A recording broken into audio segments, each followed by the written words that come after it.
ബാസ versus Benfica മത്സരത്തിന്റെ second ലെഗിൽ ബാസ 3-1 വിജയിച്ചിട്ടുണ്ട്. അതായത് aggregate എടുത്ത് നോക്കുകയാണെങ്കിൽ ബാസ 4-1 ഈ ഒരു റൗണ്ട് ഓഫ് 16 വിൻ ചെയ്തിട്ടുണ്ട്. അങ്ങനെ നമ്മളിപ്പോൾ ക്വാർട്ടർ ഫൈനൽസിലേക്ക് ക്വാളിഫൈ ചെയ്തു.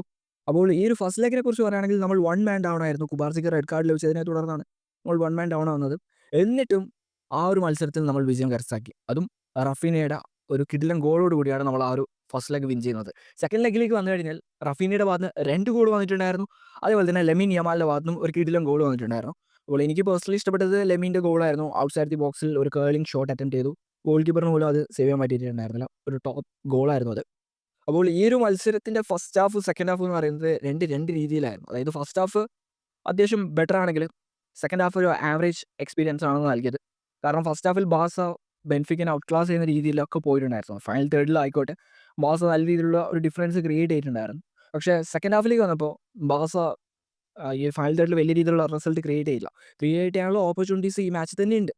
അതായത് നമ്മൾ ഈ ഒരു 3-1 വിജയമല്ല കണ്ടത്. പകരം ഒരു 6-1, 7-1 ഒരു വിജയമൊക്കെ നേടിയെടുക്കാൻ പറ്റുന്ന ഓപ്പർച്യൂണിറ്റീസ് സെക്കൻഡ് ഹാഫിൽ ഉണ്ടായിരുന്നു.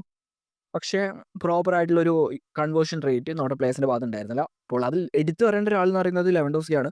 അദ്ദേഹത്തിന് കുറേ നല്ല ഓപ്പർച്യൂണിറ്റീസ് നമ്മുടെ ടീംമേറ്റ്സ് ഒരുക്കി കൊടുത്തിട്ടുണ്ടായിരുന്നു. അദ്ദേഹത്തിൻ്റെ ഫേവറേറ്റ് സോണിൽ നിന്നിട്ട് തന്നെയാണ് ഈ ഒരു ഷോട്ട് അറ്റംപ്റ്റ് ചെയ്യാനുള്ള ചാൻസും കാര്യങ്ങളും ക്രിയേറ്റ് ചെയ്ത് കൊടുത്തത്. പക്ഷേ എന്നിട്ടും അദ്ദേഹത്തിൻ്റെ ഗോൾ കൺവേർഷൻ വീക്കായിരുന്നു. അതേ സമയത്ത് നമ്മുടെ വിങ്ങേഴ്സ് ആയിട്ടുള്ള റഫീനിയും ലെമിൻ യമാലൊക്കെ ടൈറ്റ് ആംഗിളിൽ നിന്നും അതുമാത്രമല്ല ഗോൾ ആവില്ല എന്ന രീതിയിലുള്ള സിറ്റുവേഷനിൽ നിന്നൊക്കെയാണ് ഈ ഒരു ബാസക്ക് വേണ്ടിയിട്ട് ലീഡ് നേടി കൊടുക്കുന്നത്. അപ്പോൾ അവരുടെ കൺവേർഷൻ റേറ്റ് ഹൈയും നമ്മുടെ മെയിൻ സ്ട്രൈക്കറിൻ്റെ കൺവേർഷൻ റേറ്റ് വീക്ക് ആവുന്നത് അത്ര നല്ലൊരു കാര്യമല്ല. ഇനി അങ്ങോട്ടുള്ള മാച്ചിലെങ്കിലും ലെവൻഡോസ്കി സ്റ്റെപ്പ് അപ്പ് ആവണം എന്നാണ് എൻ്റെ ഒരു പേഴ്സണൽ ഒപ്പീനിയൻ. പിന്നെ നമ്മുടെ മിഡ്ഫീൽഡ് ആണെങ്കിലും നല്ല രീതിയിൽ പെർഫോം ചെയ്തിട്ടുണ്ടായിരുന്നു. നല്ലൊരു ബാലൻസ് ക്രിയേറ്റ് ചെയ്തിട്ടുണ്ടായിരുന്നു. അതേപോലെ തന്നെ നമ്മുടെ ഡിഫൻസൊക്കെ നൈസായിരുന്നു. അറൂഹോ ആണെങ്കിൽ കുറേ ഇമ്പ്രൂവ് ആയതുപോലെയാണ് എനിക്ക് പേഴ്സണലി ഫീൽ ചെയ്തത്. ഇപ്പോൾ ഈ ഒരു മാച്ചിൽ തന്നെ ചില ഓഫ്സൈഡ് ട്രാപ്സ് അദ്ദേഹം ക്രിയേറ്റ് ചെയ്തിട്ടുണ്ടായിരുന്നു. ഇപ്പോൾ എന്തായാലും ശരി, അറോഹയുടെ ഭാഗത്ത് നിന്ന് ഇമ്പ്രൂവ്മെൻറ്റ് കാണാൻ തുടങ്ങിയിട്ടുണ്ട്.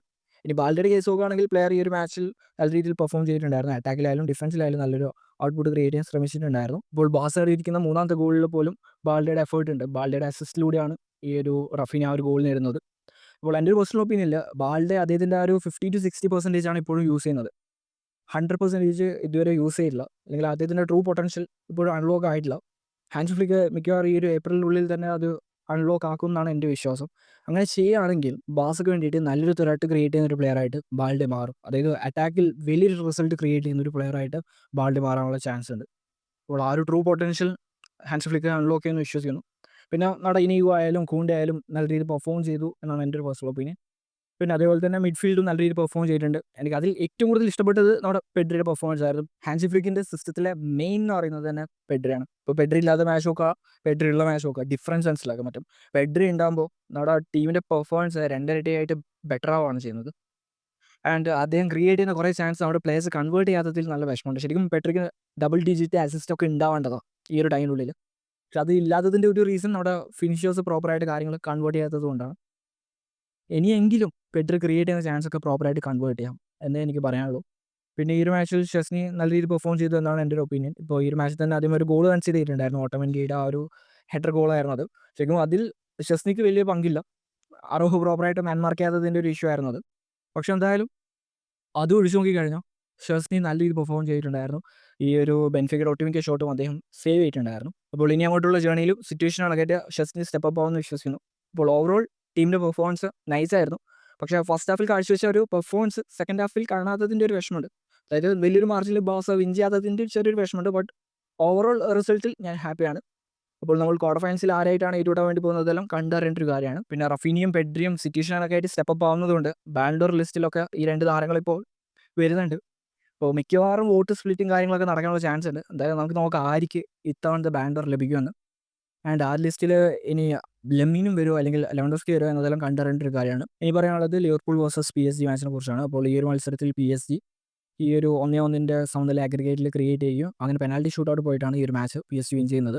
അപ്പോൾ ഈ ഒരു മത്സരത്തിൽ ലിവർപൂളിനൊരു പെർഫെക്റ്റ് ഗെയിം പ്ലാൻ ഉണ്ടായിരുന്നില്ല. ഉണ്ടായിരുന്നെങ്കിൽ ഈ ഒരു PSGനെ ഔട്ട് ക്ലാസ് ചെയ്യാൻ പറ്റുമെന്നാണ് എൻ്റെ പേഴ്സണൽ ഒപ്പീനിയൻ. എന്തായാലും ശരി, ഈ ഒരു PSG മിക്കവാറും ഏറ്റുമുട്ടാൻ വേണ്ടി പോകുന്നത് ആസ്റ്റൺ വില്ലയ്ക്കെതിരെയായിരിക്കും. അപ്പോൾ ആസ്റ്റൺ വില്ല എന്ന് പറയുന്ന ടീമിന് PSG ലെവൽ സ്ക്വാഡ് ഡെപ്ത് ഇല്ലെങ്കിലും PSG ഔട്ട് ക്ലാസ് ചെയ്യാനുള്ള ഒരു ഗെയിം പ്ലാൻ ഉണ്ടാവുന്നത് ഷുവറായിട്ടുള്ള കാര്യമാണ്. എന്തായാലും ആ ഒരു മാച്ചിൽ ഉനൈ എമറി എന്ന് പറയുന്ന മാനേജർ PSG തോൽപ്പിക്കുമെന്നാണ് എൻ്റെ ഒരു പേഴ്സണൽ ടേക്ക്.